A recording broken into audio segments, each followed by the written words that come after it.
ರಾಜ್ಯೋತ್ಸವದ ಸಂದರ್ಭದಲ್ಲಿ ಚಾಕು ಇರಿಯುವಂಥ ಪ್ರಕರಣ ನಿನ್ನೆ ಬೆಳಗಾವಿಯಲ್ಲಿ ಆಯಿತು. ಇದು ವೈಯಕ್ತಿಕವಾಗಿರುವಂಥ ಕಾರಣನ ಅಥವಾ ಏನಾದರೂ ಉದ್ದೇಶಪೂರ್ವಕವಾಗಿ ಹಾಳು ಮಾಡಬೇಕು ಅಂತ ಇದ್ದ? ಆ ಡೀಟೇಲ್ಸ್ ಈಗ ಸಿಗ್ತಾ ಇದೆ. ಬೆಳಗಾವಿ ರಾಜ್ಯೋತ್ಸವ ವೇಳೆ ಚಾಕು ಇರಿತ ಪ್ರಕರಣಕ್ಕೆ ಸಂಬಂಧಪಟ್ಟಂತೆ ಇಬ್ಬರು ಆರೋಪಿಗಳನ್ನು ಈಗ ಮಾರ್ಕೆಟ್ ಪೊಲೀಸರು ಬಂಧಿಸಿದ್ದಾರೆ. ವಿಠಲ್, ಅರುಣ್ ಬಂಧಿತ ಆರೋಪಿಗಳು. ಡಿಸಿ ಕಚೇರಿ ಬಳಿ ಆದಿತ್ಯ ಬೆಂಡಿಗೇರಿಗೆ ಚಾಕುವನ್ನು ಇರಿದಿದ್ರು ಆರೋಪಿಗಳು. ಆದಿತ್ಯ ಹಾಗೂ ಆರೋಪಿ ಸಹೋದರರ ನಡುವೆ ಹಳೆಯ ದ್ವೇಷ ಇತ್ತಂತೆ. ನಿನ್ನೆನೇ ಹೇಳ್ತಾ ಇದ್ವಿ ಇದೇನೋ ಬೇರೆ ರೀತಿಯಲ್ಲಿದೆ ಅಂತ. ಮೆರವಣಿಗೆ ವೇಳೆ ಡ್ಯಾನ್ಸ್ ಮಾಡುವಾಗ ಆದಿತ್ಯನ ಕೊಲೆಗೆ ಯತ್ನವನ್ನ ಮಾಡಿದ್ದಾರೆ. ಆರೋಪಿ ಸಹೋದರರಿಂದ ಆದಿತ್ಯ ಕೊಲೆಗೆ ಯತ್ನ ನಡೆದಿದೆ. ಆರೋಪಿಗಳನ್ನು ಬಂಧಿಸಿ ಜೈಲಿಗಟ್ಟಿದ್ದಾರೆ ಈಗ ಮಾರ್ಕೆಟ್ ಪೊಲೀಸರು. ಬೆಳಗಾವಿ ರಾಜ್ಯೋತ್ಸವ ವೇಳೆ ಚಾಕು ಇರಿತ ಪ್ರಕರಣಕ್ಕೆ ಸಂಬಂಧಪಟ್ಟಂತೆ ನಿನ್ನೆ ಅಷ್ಟೇ ಸುದ್ದಿ ಬಂದಾಗ ಒಂದು ಮಾತನ್ನ ಕೂಡ ಹೇಳ್ತಾ ಇದ್ದೀವಿ. ನಿನ್ನೆ ರಾತ್ರಿ ಬಿಗ್ ಬುಲ್ಟಿನಲ್ಲೇನೆ ಇದ್ಯಾವುದು ವೈಯಕ್ತಿಕ ದ್ವೇಷ ಇದ್ದಂಗಿದೆ ಅಂತೇಳಿ ಅದೇ ರೀತಿಯಲ್ಲೇ ಇದೆ. ಡೀಟೇಲ್ಸ್ ಇಲ್ಲಿದೆ. ಬೆಳಗಾವಿಯಲ್ಲಿ ರಾಜ್ಯೋತ್ಸವದ ವೇಳೆ ಚಾಕು ಇರಿತ, ಐವರಿಗೆ ಚಾಕು ಇರಿತ, ಇಬ್ಬರ ಸ್ಥಿತಿ ಗಂಭೀರ. ಕನ್ನಡ ರಾಜ್ಯೋತ್ಸವ ಅಂದ್ರೆ ನಾಡಿನೆಲ್ಲೆಡೆ ಸಂಭ್ರಮವೋ ಸಂಭ್ರಮ.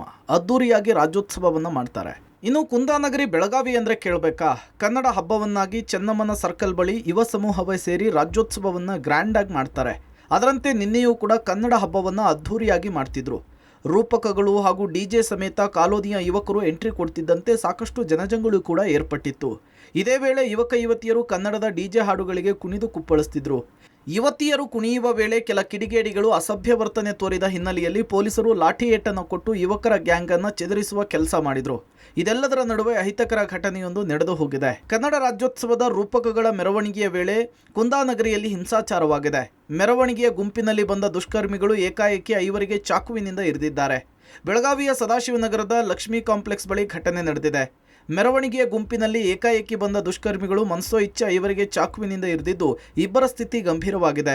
ಗುರುನಾಥ, ಸಚಿನ್ ಕಾಂಬಳೆ, ಲೋಕೇಶ್, ಮಹೇಶ್, ವಿನಾಯಕ್ ಹಾಗೂ ನಜೀರ್ ಪಠಾಣ್ ಎಂಬುವರಿಗೆ ಚಾಕುವಿನಿಂದ ಇರಿದಿದ್ದಾರೆ.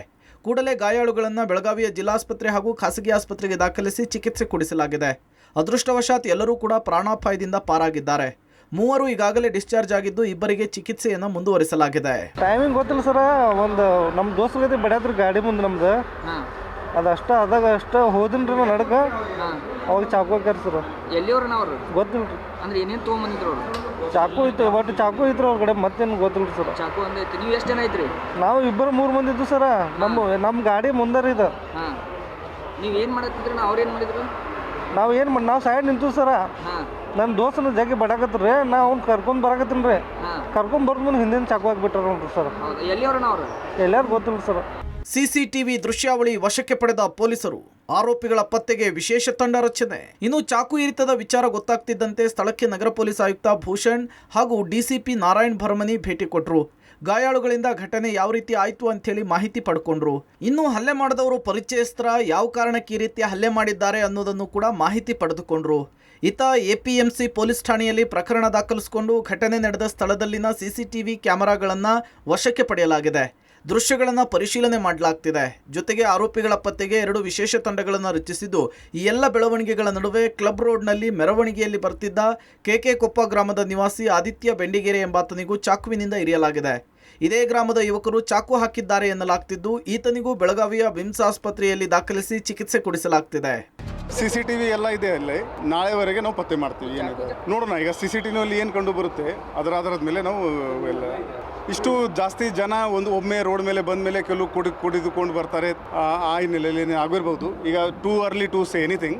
ನಾವು ತನಿಖೆ ಮಾಡ್ತೀವಿ, ಆಮೇಲೆ ಡೀಟೇಲ್ ಆಗಿ ಹೇಳ್ತೀವಿ. ಪೊಸೆಷನ್ ಅಟ್ಲೀಸ್ಟ್ 3-4 ಲ್ಯಾಕ್ಸ್ ಆಗ್ಬೋದು. ಇವರು ನೆಹರು ನಗರ್ ಅವರು ಇದ್ದಾರೆ ನಮ್ಮವರೆಲ್ಲ. ಹೀಗಾಗಿ ಯಾಕೆ ಘರ್ಷಣೆ ಆಗಿದೆ, ಏನು ಕಾರಣ ಇತ್ತು ತನಿಖೆಯಲ್ಲಿ ಗೊತ್ತು. ಬೆಳಗಾವಿಯ ಕರ್ನಾಟಕ ರಾಜ್ಯೋತ್ಸವ ಮೆರವಣಿಗೆಯಲ್ಲಿ 5-6 ಜನರಿಗೆ ಚಾಕು ಚುಚ್ಚಲಾಗಿತ್ತು. ಬಹಳಷ್ಟು ಗಂಭೀರ ಗಾಯಾಗಿ ಹಾಸ್ಪಿಟಲ್ ಕೂಡ ಅಡ್ಮಿಟ್ ಆಗಿದ್ರು. ಈ ಒಂದು ವಿಚಾರವಾಗಿ ಇದುವರೆಗೆ ತನಿಖೆ ನಡೀತಾ ಇದ್ದವರು ಯಾರನ್ನೂ ಬಂಧಿಸಿಲ್ಲ. ಆದರೆ ಮತ್ತೊಂದು ಪ್ರಕರಣದಲ್ಲಿ ಇಬ್ಬರು ಚೂರಿನ ತೆಗೆದುಕೊಂಡು ಬೆಳಗಾವಿ ಜಿಲ್ಲಾಸ್ಪತ್ರೆಗೆ ಬಂದಿರೋ ಅಂತ ಹೇಳಿ ಇಬ್ಬರನ್ನು ಬಂಧಿಸಲಾಗಿದೆ. ಒಟ್ಟಾರೆ ಈ ಪ್ರಕರಣಕ್ಕೆ ಮತ್ತಷ್ಟು ತನಿಖೆ ಆಗ್ತಾ ಇರುವಂಥದ್ದು ನಿಜ. ಇನ್ನು 2 ಪ್ರತ್ಯೇಕ ಪ್ರಕರಣದಲ್ಲಿ 6 ಜನರಿಗೆ ಚಾಕುವಿನಿಂದ ಇರಿಯಲಾಗಿದ್ದು ಎಲ್ಲರೂ ಕೂಡ ಪ್ರಾಣಾಪಾಯದಿಂದ ಪಾರಾಗಿದ್ದಾರೆ. ಆಸ್ಪತ್ರೆಯಲ್ಲಿ ಚಿಕಿತ್ಸೆ ಮುಂದುವರೆದಿದೆ.